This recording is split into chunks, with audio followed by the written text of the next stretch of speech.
Good morning, everybody. And we begin with the next topic of discussion, and that is third area of income, called as profits and gain from business or profession. Before we begin with the relevant provisions, let us understand some terms which are related in this context, and then we will discuss about the income from this particular head. The first term that we need to understand is what we mean by business. And the term business is defined under Section 2, subsection 13 of Income Tax Act 1961. The definition says a business includes trade, commerce, or manufacture, or any adventure or concern in the nature of trade, commerce, or manufacture. So it includes trade. What do you mean by trade? Trade is basically buying and selling of goods. And this buy or sale of goods happens for a valuable consideration, which can be money or it can be money's worth, because we may have barter exchange also. So trade is essentially buying and selling of goods either for money or for any other valuable consideration like barter exchange. Then the word commerce. The word commerce is basically aids to trade or support services to carry out business. It includes services like transport, banking, insurance, logistics, advertising, financial services, and so on. These are all support services to facilitate business, and these are covered within the purview of the word commerce. And the third is manufacture, which includes conversion of raw material or semi-processed material either into another semi-processed material or a finished product. That's a manufacture. So the business essentially includes all of them. It includes trade, it includes commerce, it includes manufacture also. Second part of definition is equally important. It says, or any adventure or concern in the nature of trade, commerce, or manufacture. So the question will be why the words are used like adventure or concern in the nature of trade, commerce, or manufacture. Normally, when we visualize the word business or when we visualize a business, we expect a regular flow of business activities, a regular flow of business transactions. That's what we normally look at. But many a times it is possible that there may not be regular flow of transactions. There may be just one or two transactions or even a few transactions, but even those cases may be considered as a part of business. Now, when can this particular phenomena happen?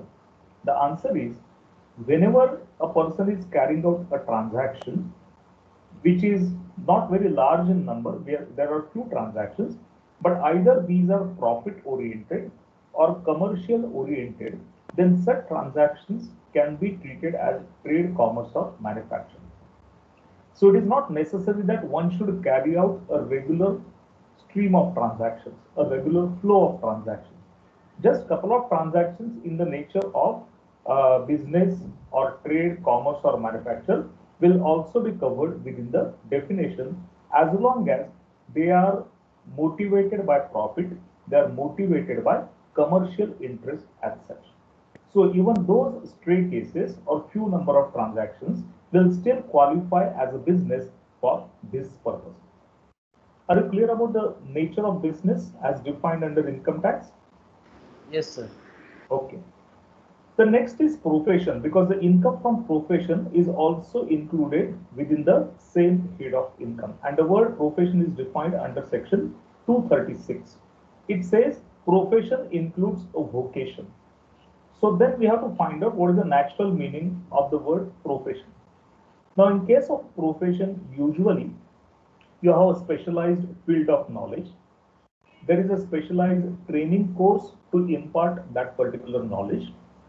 There is a proper evaluation of candidates who undertake that particular course.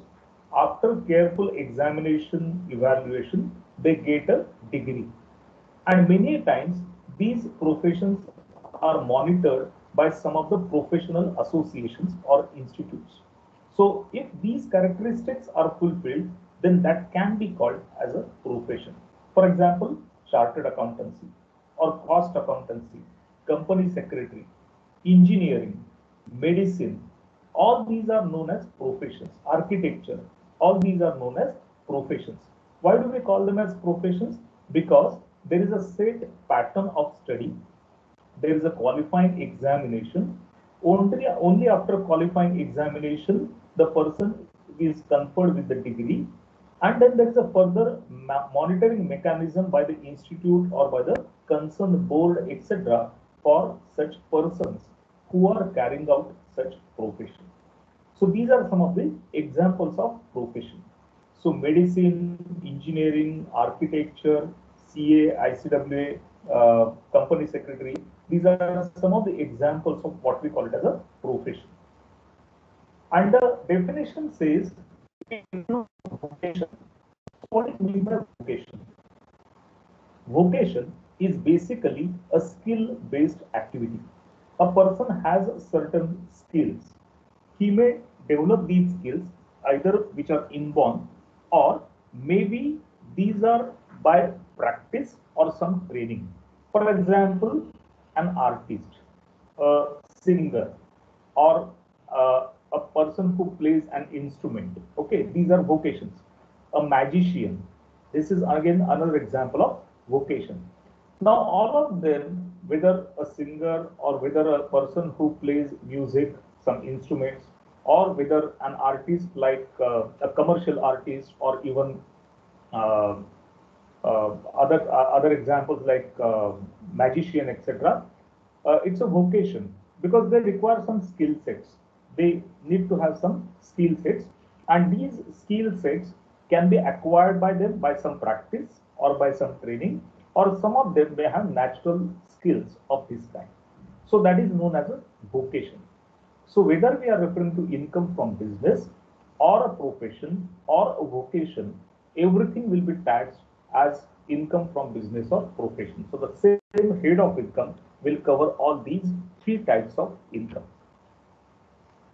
Now there are few more things that we need to know about income, and that is under section 28.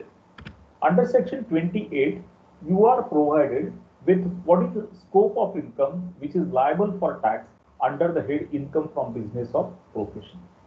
And accordingly, it says it includes profits and gains of business or profession carried on by the assessee during the previous year. So if the person is engaged in any business or profession during the previous year, then the profits or gains of such business or profession are liable for tax under section 28 as income from business. Then apart from this, there are several other items of income which are specifically covered under section 28. So one by one we'll try to understand what these items are. The second one is compensation on termination of managing agency business. Earlier in the Companies Act, this was before 1975. Earlier in the Companies Act, there was a concept of managing agency. This managing agency or these managing agents were entrusted with the responsibility to manage the business of a company, and they were paid some remuneration. That remuneration was taxable as income from business or profession. Now, subsequently, around that time, somewhere 1970 to 75, somewhere around that time perhaps, this concept of managing agency was removed, and thereafter managing agents were not permitted to manage the business of the company. And at that point in time, those who were the managing agents, they got some compensation for termination of such managing agency. Now, ordinarily, compensation on termination is a capital receipt, but under section 28, this capital receipt is also brought to tax as income from business or profession. So those managing agency people who got the termination compensation at that point in time, it was treated as a income from business or profession. The next is income of a trade or professional association for performing some specific services for its members. You have various trade associations or professional associations. For example, Science Medical Practitioners Association, or you have CA study circles or professional circles who help their members in various aspects of their business or profession. And they charge some fees for various events conducted or as a membership fees, etc. So whenever such professional association or trade association receives such amount from its members, it will be treated as income from business or profession. The next one is profit on sale of import licenses, cash assistance, and duty drawback. Whenever you are in export business, you may get some benefits. And these are import licenses. You may be eligible to get some import licenses whereby you can import the goods either at nil rate of duty or at a concessional rate of duty. You may get cash assistance or a duty drawback from the government. Cash assistance is a subsidy and duty drawback is a refund of excise duty or now GST or similar types of duties. So these are all benefits associated with the export business. And to get any such amount, that will be considered as income from business or profession. Then the next is value of any benefit related to business or profession. If a person derives any benefit either in cash or in kind, which is incidental to a business or a profession, then value of such benefit is also treated as income from business or a profession. For example, a doctor. A doctor saves life of one of his patients, critical condition of a patient, and the doctor tries to use all his skills, knowledge, and saves the life of that particular person. That person gives a gift to the doctor, which is some jewelry or those kind of valuable ornaments. Now, this is a gift, and this gift is basically incidental to his business or profession. It is resulting out of his business or profession. So, value of such gift, whatever jewelry that doctor received, the value of that will be treated as his income from profession. So, value of any benefit related to the business or profession, either in cash or in kind, will be treated as income from business or a profession. Next is amount received under non-compete agreements. What do you mean by these non-compete agreements? A person, a businessman, enters into an agreement with his competitor, agreeing that he will not carry out certain competing business activities. And for this kind of agreement, a person receives a compensation which is received under non-compete agreements. There are two competitors, A and B. A agrees with B that A will not carry out a competing business activity, but he will not do it as a charity. So B pays him some kind of a compensation and they enter into a non-compete agreement. Now, when A receives this compensation under non-compete agreement, it is also a capital receipt. But this capital receipt will be specifically considered as income from business or okay. So whenever the person receives any amount under non-compete agreements, these are also part and parcel of income from business or profession. There are a couple of exceptions. One, in some cases, such receipts are taxable as capital gain, and then you have to consider them under the head income from capital gains. And there is another exception when the amount is received under United Nations Environment Program under an agreement with Government of India, then such compensation is not included as income from business or profession. See, this United Nations Environmental Program, they have what is called as Montreal Protocol, and under that protocol, the industries which are affecting, whose activities are affecting ozone layer, they were asked to close down their business activity, and they got some compensation under this United Nations environmental program under an agreement with Government of India. So such particular compensation will not be considered as income from business or profit. Somebody's mic is on. Could you please switch off the mic?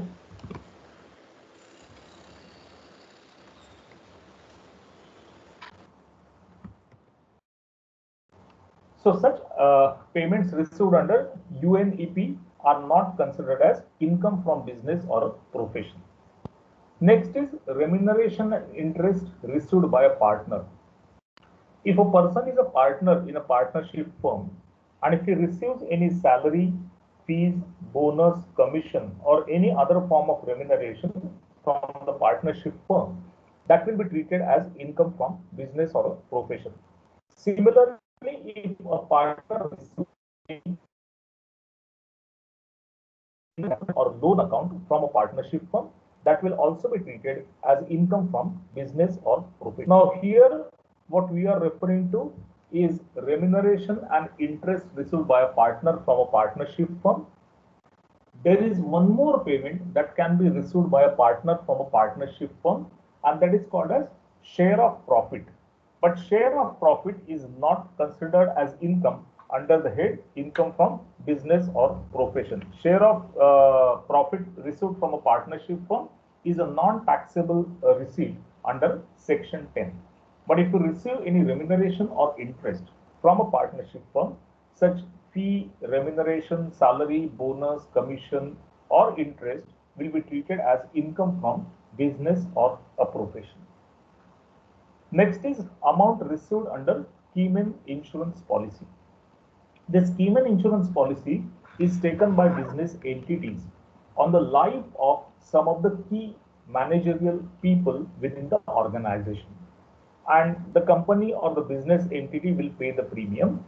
In case of any mishap with the life of that particular person, the policy amount will be given to the company or the business entity. So when such amount is received under Keyman insurance policy, that will be treated as income from business or profession. This is not eligible for exemption under section 10. This is fully considered as income under the provisions of section 28. Next is contribution to staff welfare funds received from employees. In case of organized sector, the companies are liable to comply with the provisions of provident fund or similar other welfare regulations. So in these cases, what happens, if the PF rules are applicable, then the employer is supposed to make a contribution to the provident fund of the employee. Similarly, employee's salary, there is a deduction, and this deduction will go to the provident fund as his own contribution. And both these funds together are deposited into provident fund account of the concerned employee. So whenever the employer collects such contribution from the employee as a deduction from his salary or otherwise, that amount received by him is also treated as income under the head income from business or profession. So what we are referring to is a collection by the employer from the employees towards employees' share of contribution for staff welfare funds like provident fund or any other retirement benefit fund. That will be treated as income from business under section 28. Next is fair market value of inventory on the date of conversion into a capital asset.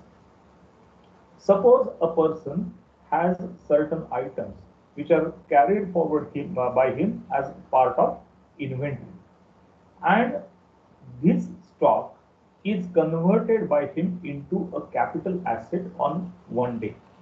So in that case, whatever is the fair market value of inventory on date of conversion of a stock into a capital asset is considered as income under the head income from business or a profession. So fair market value of inventory, whenever such inventory is converted or treated as capital asset and not stock in trade, the fair market value on the date of conversion will be considered as income from business or a profession. And the last one is amount received on transfer of asset where the cost was allowed as deduction under 35 AD. Under section 35 AD, some of the capital assets are fully allowed as deduction. For example, those used in cold storage facilities, etc. The cost of such assets is fully deductible or allowed as an expense under section 35 AD. Now, when such asset is sold or transferred, whatever amount is received as sales proceeds or as a consideration will be considered under the head income from business or a profession. So, a sale of asset whose cost was fully allowed as deduction under section 35 AD, then such sales proceeds will be treated as income from business or a profession under section 28. So as you can see with these various clauses, the business income is not just the normal main profit or income from business or profession. It also includes a variety of receipts which are incidental to the business and which will also be considered as a part of income from business or profession under section 28. Any questions on what we discussed so far? Scope of income under section 28. Any clause which needs further elaboration or explanation? No, sir. Yes? Any more examples? No, sir. Can we go ahead? Yes, sir. Yes, sir. Yeah. Then there are a few more things that we need to understand about the income from business or profession. Firstly, there is no difference between legal business and illegal business when it comes to the income from business or profession. So, law of income tax does not distinguish between the legally allowed business and illegal business. What tax law is concerned with? Taxation of income, whether it is from legal business, whether it is from illegal business, either of them are taxable under the same head of income. So law is not concerned with illegal business as such.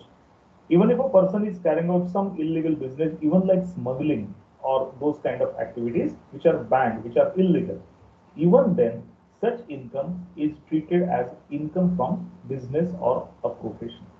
So whether the business is or profession is legally allowed or whether it is illegally carried out does not make a difference as far as the taxation of such business income is concerned. Even the income from speculation business is also taxable under the same head. The only difference being it has to be computed separately. Now, what is the speculation business? Speculation business usually happens in commodity markets or stock markets, where you are taking certain positions about the purchase or sale of a particular commodity or shares or securities which are settled at a future date by paying out the differences. There is usually no physical transfer of commodities or stocks in speculation business, and you only square off the transaction by payment of difference, which could be either profit or a loss, etc. So such speculative business activities are also income generating, and that income is also taxable under the head income from business or a profession. Only thing, you have to calculate such income separately. You can't mix the speculation business activity with normal business activity and find out the combination of income of two. It has to be computed separately. Another important aspect of business income is the method of accounting. See, in income tax, what is taxable is not your gross revenue. What we are taxing is a true commercial profit. So what do you mean by true commercial profit? True commercial profits, the gross revenue, it may be sale, it may be revenue from services, less expenses incurred from for carrying out such activities, and the balance will be your true commercial profits. So what will be taxable as business is your true commercial profits or net profit, as we call it in finance or accounting.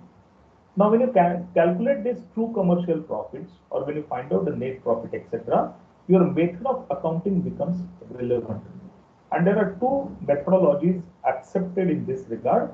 One is known as an accrual basis of accounting, and second one is a receipt or cash basis of accounting.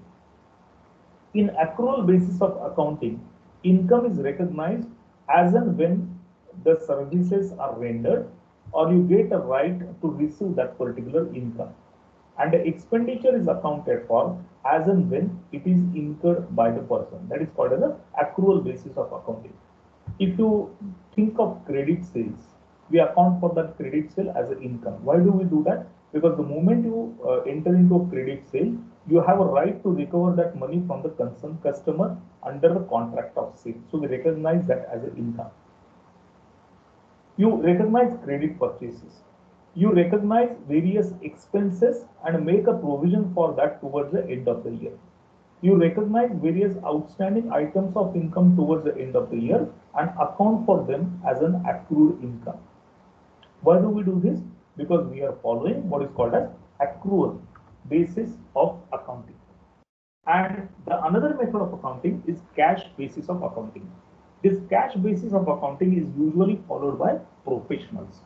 So doctors, lawyers, engineers, chartered accountants, company secretaries, all of them will usually follow what is called as cash basis of accounting. What is cash basis of accounting? In cash basis, your income is recognized only when it is realized, only when it is received. And your expenditure is recognized only when it is actually paid for. So there are two methods of accounting: cash basis, generally followed by professionals, where income is recognized as and when received, expenditure is recognized as and when paid for. And in accrual basis, we recognize the income as and when you get a right to receive the income, and the expenditure is incurred as and when you avail the services or you purchase the goods. Now, whether you are following accrual basis or whether you are following cash basis, you should be consistently following these methods of accounting. The change in a method of accounting is not permissible. So if you are following accrual basis, you should continue to follow accrual basis of accounting for tax. If you are following cash basis, then you should continue to account for your income on cash basis. A change from cash to accrual or vice versa is not generally permissible. So either of the methods which are acceptable can be followed. In earlier times, before the law was amended, there was what is called as a hybrid method of accounting, but it is no more recognized. Now we can only follow either cash or accrual, whichever method you have been consistently following. And generally, most of the traders, manufacturers, etc., they follow accrual basis. For companies, accrual basis is mandatory method, so companies cannot change it to cash basis. But generally, the professionals like doctors, lawyers, engineers, chartered accountants, company secretaries, all of them, they usually follow what is called as cash basis of accounting. Are you clear about the concept of method of accounting? Yes, sir. Okay. Now the point is, we are going to tax what is true commercial profit. So how will you find out true commercial profits?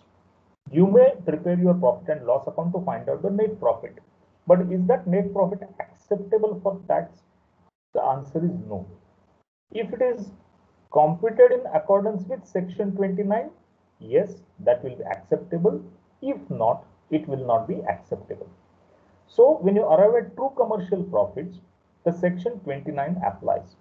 And it says that the income from business or profession should be computed in accordance with the provisions of section 30 to section 44D.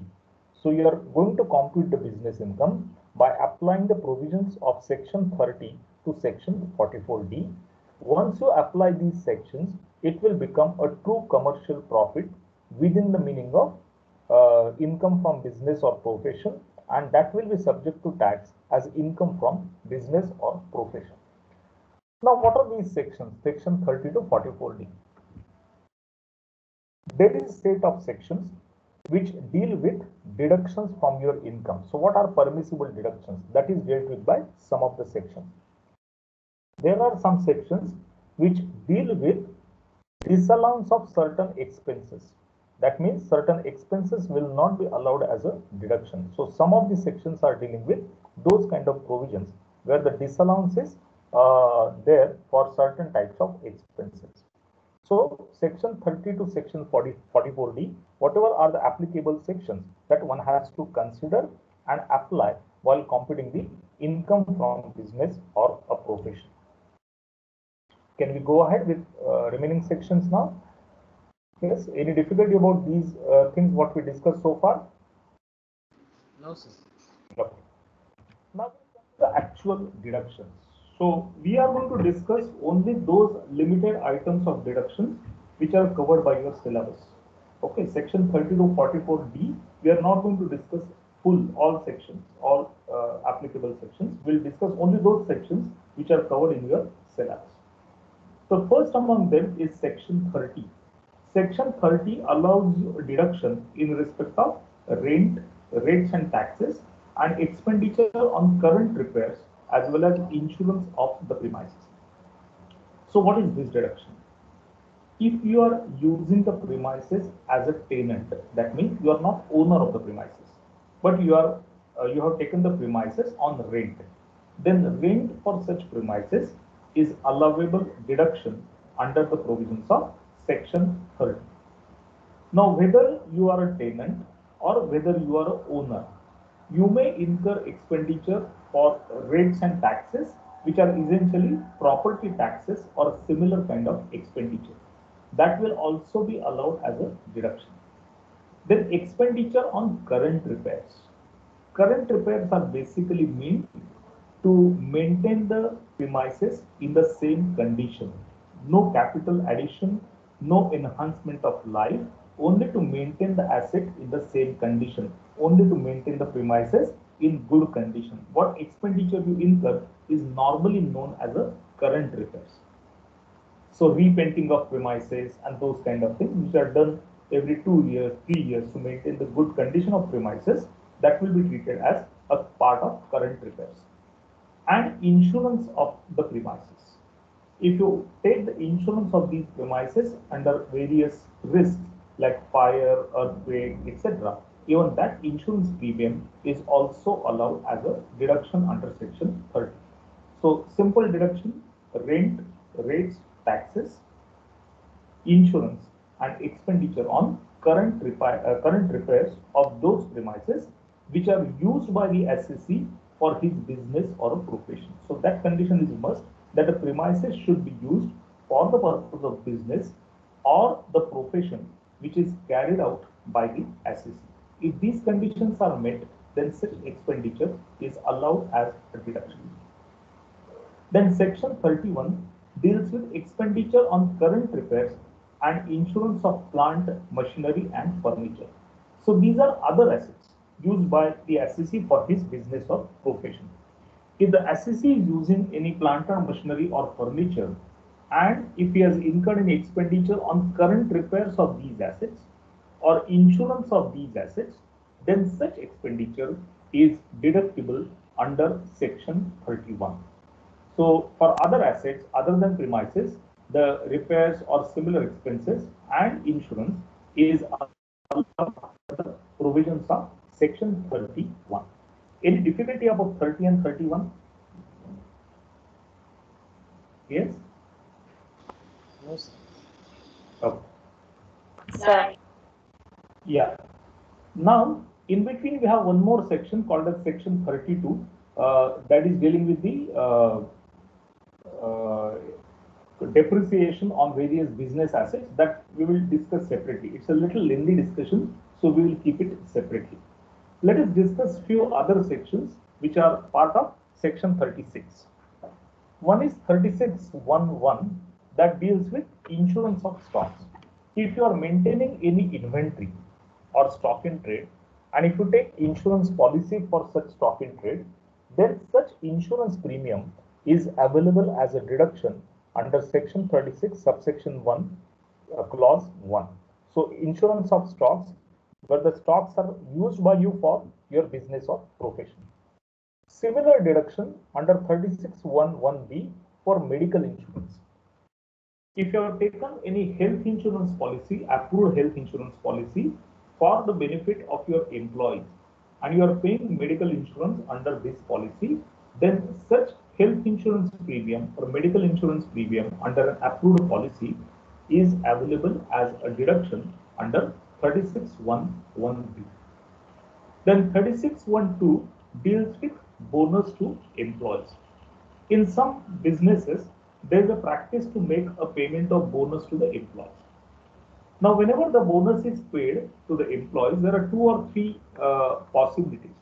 One is the particular business entity is governed by Payment of Bonus Act, and then the bonus is to be paid under the provisions of Payment of Bonus Act. That is one possibility. Second possibility, there is an agreement between the employees and the employer, and the bonus is paid as per that particular agreement. So, based on the employer-employee agreement, the bonus is paid to the employees. Third possibility, there is a customary bonus. In a sense, there is a practice in that particular business or a trade to pay some bonus to the employees on annual basis. Usually, in many businesses, you find a practice of paying 1 month salary around festive time like Diwali, etc., which is paid as a bonus to the employees. So, whether it is a statutory bonus paid under Payment of Bonus Act, or whether it is a bonus as per the agreement between the employer and employee, or whether it is a bonus paid as per a practice prevailing in that particular trade, any such bonus will be allowed as a deduction in computing the income from business or profession. There are a couple of add-on points for this. This bonus should not be in the nature of distribution of profits. That is one condition. And secondly, there is one more provision called as Section 43B. So we will discuss separately what is this Section 43B. So Section 43B also regulates to an extent the deduction on account of bonus to employees. So what are the provisions of Section 43B? That we will discuss separately after few sections down the line. Then 36(1)(3) interest. If you are using any borrowed funds to carry on the business, then interest paid or payable on such funds is allowed as a deduction.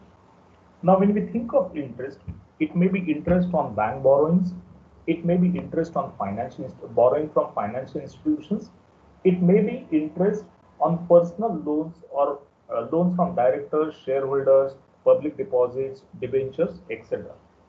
What is important is use of these funds.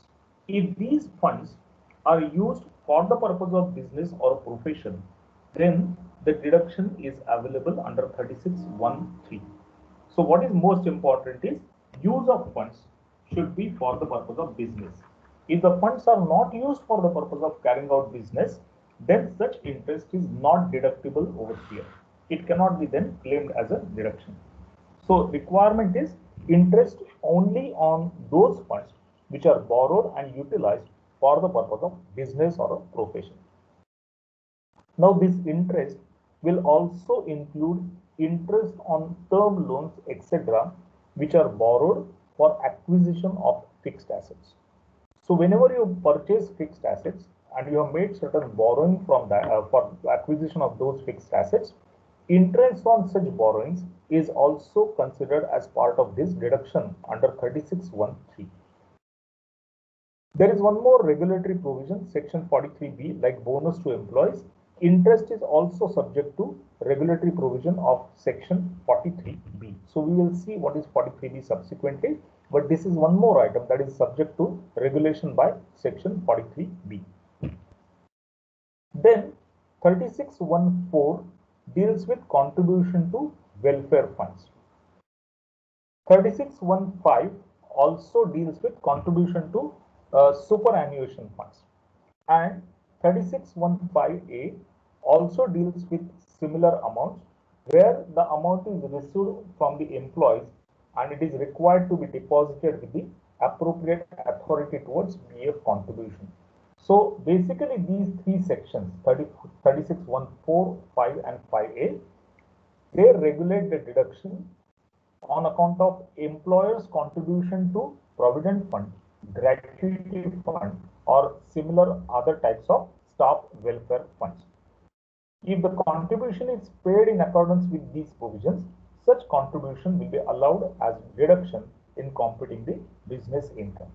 Similarly, if you go back to section 28, in section 28 we had referred to one item, that is collection from employees as a contribution towards staff welfare funds. That amount is considered as income from business or a profession. Now, when that amount is paid to appropriate authority as per applicable legal provisions, then 3615A will permit a deduction of such expenditure or payment. So, as long as the contribution to welfare funds are paid within the provisions of 3614, 5 or 5A, all such contribution to welfare funds will be allowed as a deduction. Then 3616 deals with certain losses related to animals. If any animals are used in relation to the business or profession, and in case of a death of the animal, or if the animal is permanently incapacitated for use in the business or profession, the loss arising from that will be available under the section 3616. Then 3619, expenditure on promotion of family planning. If the assessee has incurred, if the person has incurred any expenditure on promotion of family planning among the employees, then such expenditure is allowed as a deduction under 3619. Then 3617, read with section 362, deals with the deduction on account of bad debts. All of you are aware of what is a bad debt. So whenever the bad debt is incurred, one can claim the deduction as a loss or as a expenditure while computing business income. But there are few conditions attached to that. This bad debt should relate to your business or profession. For example, if somebody is the trading activity, he sells the goods on credit basis, and he has sold some goods to a customer on a credit basis in the ordinary course of business, and there is a loss because the person did not pay, the customer did not pay, then it is a bad debt which will be allowed as deduction under these provisions, because it is a income, it is a loss which is incidental to the business. It is a loss which is arising from his normal course of business. But suppose he has given a loan to a relative and the relative does not pay the loan back and there is a loss, then that is not a bad debt related to the business or profession. So you have to find out what is the nature of this amount which is being written off. If it is related to the business, yes, you can claim a deduction. If it is not related to the business, then you are not eligible to claim this particular deduction. One more condition applies here, and the condition is the transaction which is related to this bad debt should have been considered by you for computing your business income from business or profession in the past. So the bad debt relates to a transaction, and that transaction would have given you some income. It would have resulted in some kind of a income. That income should have been accounted by the person in the past, in the earlier years, then only the deduction of bad debts will follow. If that was not accounted as income in those years, then the deduction will not be available subsequently. And when you satisfy all these conditions, and when you write off an expenditure as a bad debt or a loss as a bad debt, suppose there is a subsequent recovery of this amount. It is possible. You are writing off a customer balance because you feel he will not pay. He is not able to pay as of now, so you write it off as a loss. After 2-3 years, the person may refund that or repay that amount which was earlier written off by you as a bad debt. Now, whenever you receive such recovery of bad debts, it will be considered as part of business income if you were allowed a deduction earlier. So once having claimed the deduction for bad debts, subsequently the amount is recovered from the concerned employee, such recovery will be treated as part of your income from business or profit. So recovery of bad debts is taxable provided earlier you have claimed and you were allowed a deduction on account of such loss in the nature of bad debts. Are you clear about these provisions, what we discussed so far? Yes, sir. Now we come to one major section, and that is depreciation. We'll discuss few things about depreciation today, and then we will take a break, and then we'll continue the lecture in the subsequent. We'll continue the discussion in the subsequent class.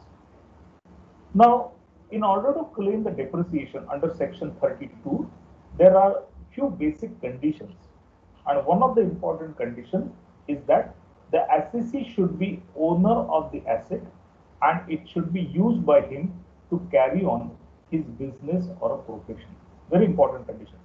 In order to claim the depreciation, it is necessary that the assessee should be owner of the asset and the asset should be used by him to carry on his business or a profession.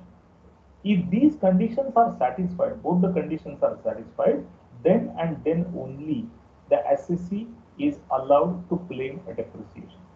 If these conditions are not met, then the assessee cannot claim a depreciation. So two important basic conditions in order to claim the benefit of depreciation. Another important aspect of depreciation is a mandatory allowance. It's a mandatory deduction. An assessor does not have a choice either to claim or not to claim depreciation. So he has to mandatorily claim the depreciation under section 32. So the next question is, which are the assets which are eligible for depreciation? Some of the tangible and intangible assets are eligible for depreciation. So which are the tangible assets? In income tax, we call them as class of assets. And if the asset falls within a particular class of asset, it can be qualified for depreciation. So which are the tangible assets which are qualified for depreciation? It says it includes class of assets in the nature of building, plant, machinery or furniture. So usually for income tax, the assets are classified as building, plant, machinery and furniture. And intangible includes some of the specified intangible assets like copyrights, license related rights, patents, IPR, trademarks, etc. These are intangible assets which are eligible for depreciation. Now in tangible assets, we said the classification is building, plant, machinery or furniture. Now when you say building, what does it include? It includes all sorts of buildings which are used by the assessee for his own business or profession. So office premises used by the assessee are eligible for depreciation. Factory premises used by the assessee are eligible for depreciation. If there is a warehouse or godown, that is also eligible for a depreciation. If there are staff quarters or residential facilities for the employees, then such buildings are also eligible for a depreciation. If your business is such that you carry the materials through waterways, maybe inland waterways or otherwise, so you require a jetty where a boat can unload the goods or materials, etc., and you construct a jetty. That is also a part of building, and that will be qualified for depreciation. So tangible assets, buildings, will include all sorts of buildings of this kind: commercial premises, office premises, factory premises, your storehouse or warehouse, then employees, residential staff quarters. All of them will be eligible for depreciation. Then the next category is plant.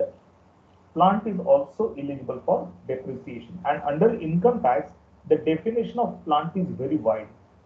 The plant includes even the aircrafts. The term plant includes even the vehicles, transport vehicles, motor cars, other types of vehicles. It includes even the other types of machineries which are used by the assessee to carry on his own business or profession. So plant is a very wide term, and it includes various such machineries or assets which are used by the assessee for business or profession. Then machinery. Machinery is ordinary machinery which is used by the assessee to carry on the business or profession. So plant will even include things like your lab equipment. If you have let's say a research lab or a quality control lab, even those research lab facility related equipments are also included within the definition of the word plant. If you are a surgeon and if you need some surgical equipments, you need some equipments in your operation theater, such assets are also included within the definition of the word plant. It even includes ocean-going vessels or boats, speed boats or other types of boats, ocean-going vessels. Okay, those are also treated as plant for this purpose. Then computers, etc., are also eligible for depreciation, and they are also part and parcel of this tangible assets. Then furniture. Furniture is normal furniture used by the SCC to carry out his business or profession, either in office, factory premises, warehouse, or showrooms, whatever may be the nature of furniture. As long as it is used for the business or profession, it will be allowed as a deduction under section 32. Then intangible assets. Some of the intangible assets like software, then licenses, trademarks, copyrights, franchisee rights. These are some of the intangible assets which will be eligible for depreciation under section 32. Then we come to the method and rates of depreciation. Usually in income tax, it is the written down method of depreciation, WDV of method of depreciation, that is permissible for calculating the depreciation. Only power sector companies, that means the companies who are engaged either in generation, distribution and transmission of power, they can claim depreciation on straight line basis. Otherwise, most of the cases you have to claim the depreciation only on written down value basis. Secondly, rates of depreciation are provided by income tax rules. So you have to mandatorily follow income tax rules for applying the rates of depreciation. So generally speaking, it is a WDV method, and in WDV method, only exception is power sector companies where they can follow SLM, and the rates of depreciation are fixed in terms of income tax rules. Then in income tax, we don't calculate the depreciation for each item of asset separately, but we follow what is called as the method of block of assets. So what do you mean by block of assets? The block of asset definition says block of asset is a group of assets which belongs to the same class of assets and for which the same rate of depreciation is present. What do you mean by block of asset? It says block of asset is a group of assets. So what we are trying to do? We are trying to group the assets together. Now, when you group the assets together, what is the logic you are going to apply for grouping the assets? It says block of asset is a group of assets which belong to same class of assets. That means if it is a building, all buildings will be considered together. If it is a plant, it will be considered together. If it is a machinery, it will be considered together. If it is a furniture, it will be considered together, and rest of the intangible assets, eligible ones, will be considered together. So these are known as class of assets, either being building, plant, machinery, furniture, or intangible assets. And then it further says for which the same rate of depreciation is prescribed. So that means, suppose you have buildings, you have pulled together all the buildings, you have grouped all the buildings together. Then how will you form the block of asset? All those buildings which have the same rate of depreciation will be considered as one single block of asset. For example, your residential buildings, employee quarters, etc., they are eligible for 5% depreciation, whereas factory premises will be eligible for 10% depreciation. So within building, you may have two subgroups. One, residential building, which will carry 5% rate of depreciation. Second one, factory building, which will have 10% rate of depreciation. So once you group these assets like this, that group of buildings which are eligible for 5% depreciation together is known as a block of asset. That will be your one block of asset. Second block of asset will be your buildings which will have 10% depreciation. All of them together will represent another block of asset. Then within machinery, you have different rates of depreciation. For example, the ordinary rate is 15%. For some of the assets, the rates are 40% and so on. So those assets who have a common rate and those are in the nature of plant or machinery, they will be kept together, and that group of assets who has the same rate of depreciation is known as a block of asset. And once you classify the assets as per the rules of this kind into the block of asset, there is no individual identification of a particular asset. So asset which goes to a particular block will cease to have its own identity. You cannot identify assets separately from the block. Once it is grouped under a block, all the assets will be together. There is no then asset 1, asset 2, asset 3 sort of identification within that particular block for depreciation calculation. So this is the concept of block of assets. So in income, sorry, we are going to calculate depreciation by the method of block of asset, and this is how the block of asset is determined. And the methodology is generally WDV as per the prescribed rate of depreciation. Are you clear about the basics of depreciation, what we discussed today? Yes, sir. Okay, any questions or doubts on this, what we discussed so far?